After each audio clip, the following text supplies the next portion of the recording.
It feels like just yesterday our cautious hero was just blowing up the village that he just saved, and now look at him. The man needs his short stuff and mushroom to carry his luggage, so screw your powerful Demon King killer blade. This is a great episode, it really was. It balanced the humor and the little more soft and sweet sides of the series in a very elegant manner, I have to say. I mean, like I predicted, there's no way that Seiya, the cautious hero, was going to let his luggage carrier, his pack mule, go over the deep end. This is a man who overly prepares. There's no reason that we should think that he couldn't find a way to defeat this king in his own way. Why would he trust in a legend to defeat a king? That isn't the cautious persona. He's literally going to sacrifice half of his carriers to this idea that someone else is saying, hey, this blade's gonna do your job. That isn't Seiya whatsoever. Obviously, like with our goddess, like, you know, it would have been nice to hear you were my valuable friend, not just my luggage carrier, but still, progress is being made with our good old pal. And this is a great episode, I have to say. I mean, obviously I did not expect that Alulu would be killed. Like, no way. But I am glad that they did make it dramatic. We're looking at all the characters. They're freaking out. They're terrified or putting on the brave face.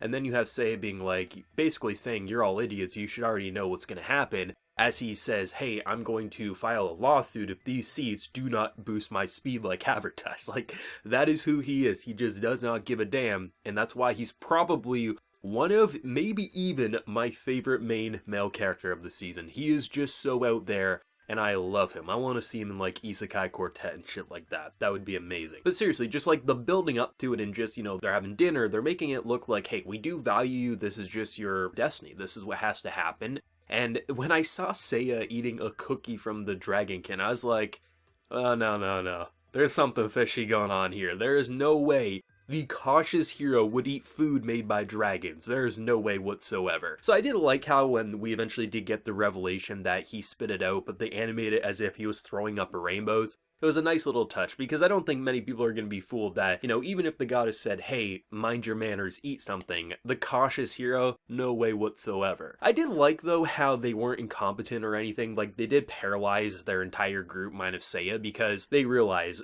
most likely people aren't going to be okay with just sacrificing their friend. I can't even blame the Dragonkin for basically going to this extent, because they finally have the person that is going to make them their sword, that is going to kill the most evil threat in their land. But of course, as a viewer, and as probably most of these characters that we're focusing on, they don't want to see Alulu die. And I did like that building up, because I figured that this would be the most different battle that we've seen up to this point, should they actually give us an action scene. Because at first, it was looking like they were just going to be like, well, the hero says this, I guess we can't do it, but then they throw us a curveball and say, nope, we're gonna have a dragon fight. And even though they were definitely directing it as if he was gonna have no chance in hell, they still were able to incorporate comedy here and there. Like, I mean, we got to see Seiya go hamster mode and things like that, and just all the individual reactions, or our goddess basically ass up in the air, kind of wiggling around trying to move because she's paralyzed. There was a lot of funny and just humorous shots and reactions in general. But I did like seeing Seiya not struggle, but actually not be able to one-shot Sun, because even though he is the cautious hero, he's gonna make dragon plays, no one's gonna expect that besides him and his party. Still, it was nice to see that he couldn't just launch his Phoenix attack or do a really cool move that we haven't seen and just end it like that. I did like seeing what his plan was, because I had a suspicion that he was going to try to sacrifice her instead, but I wasn't sure how he was going to do so. Was he going to, like, put on a set of armor we didn't know he had and lift her up and toss her? Like, that would be a Seiya move, but I wasn't expecting what they did. Like, obviously the speed seeds were going to come into play, and they were very humorous with how they incorporated it, but the idea that before she launched her wall ability, that he wounded her wings and then just started pushing her off the edge, that was amazing. That was such a Seiya thing to do, and then in Looney Tunes fashion, she has to fall to her death, and then, oh, here comes the blade, and Seiya really flexing his carrying muscles here. I like how he basically made a platinum version sword too, and made everyone think that he has the demon killer sword, just so his pack mule wouldn't have to be sacrificed. Like, it's both a caring moment for him, especially if you look at what Seiya has shown for compassion up to this point. This makes him look like a loving mother in this case, even though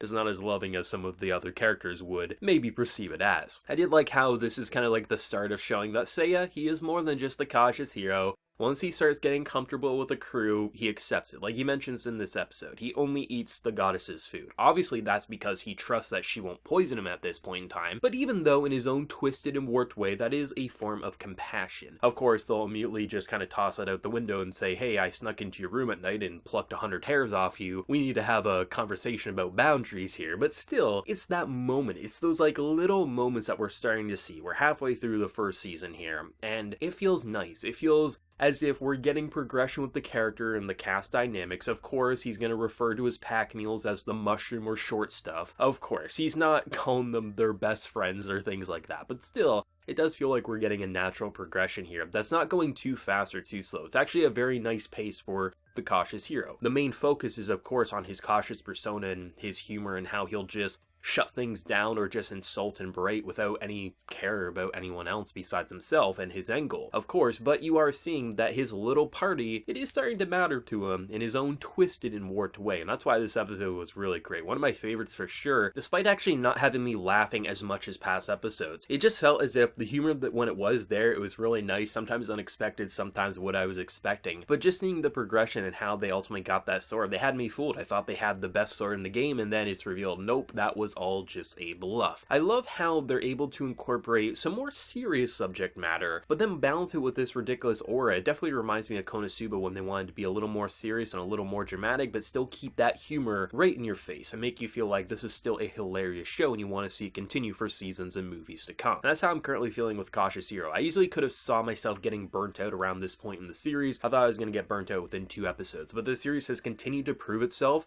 as being interesting, having a lot of ideas, having its dramatic, having it serious, and actually having some decent character progression as well with ridiculous powers and abilities. I love this series, and I'd love to see it continue with more seasons, at least one more after the 12 episodes wrap up, because it feels like it has a really good idea of not only just like bending and breaking isekai tropes, but actually telling a decent story at this point in time, especially with its world mechanics as seen with that sword in this week's episode. The show is just a delight. It's always like one of the most anticipated shows for me because it doesn't matter what my week's been like up to this point, whether I've loved my week, whether I was like, oh man, this week should end as soon as possible. Cautious Hero will just make me not think of anything except, man, I am in that happy ass mood right now. I can carry on with the rest of my day, and no matter what life throws at me, I just watched Cautious Hero, and this is just like, what a ridiculous, hilarious, and perfect show to watch middle of the week every single week. This show is absolutely a delight, and I need to see more. Something I've continued to really appreciate about this series is how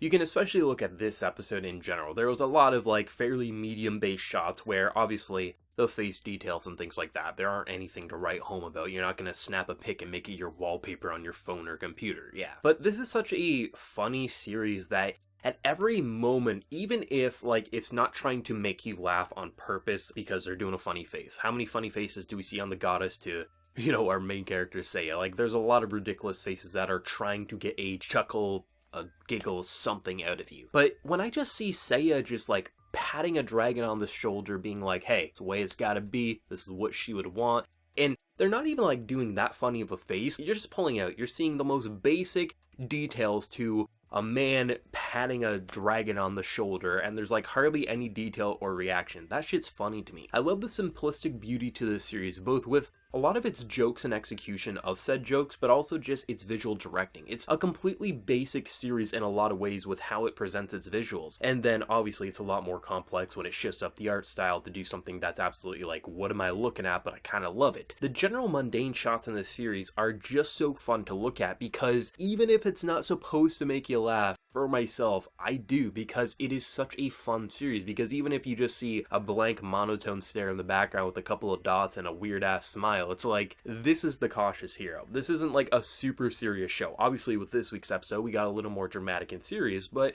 it still is a comedy at the end of the day, and I love how they can use simplistic and obviously not overly refined shots to still make the presentation fit into the thematics, the story, things like that, and it makes it feel like this is Cautious Hero, and I don't have anything other than love for its visual presentation. I have seen some people say it's not as polished as they would like. I love the unrefined look to this series. It actually adds on to the comedy more often than not, and the sillier this series looks, the more I'm generally going to get a laugh out of the next joke that gets brought up, because if I'm looking at a bunch of wide shots that aren't overly refined or detailed, and then we transition to just a funny face or a joke, it's a natural and more easy transition to get a chuckle out of me. At least that's how I feel. I understand why some people want a lot more highly refined and crisp and clean character details, but for me, the sillier is the better. And when they did have to go a little more dramatic, I can definitely say Lulu had a lot of pain in her face, her body language, and it was actually serious character design. So they actually are balancing the more ridiculous, the simplistic, when it's more appropriate, and when they have to go really dramatic and making you feel like, man, this little girl's about to die, they definitely get a very decent reaction out of me because they naturally transition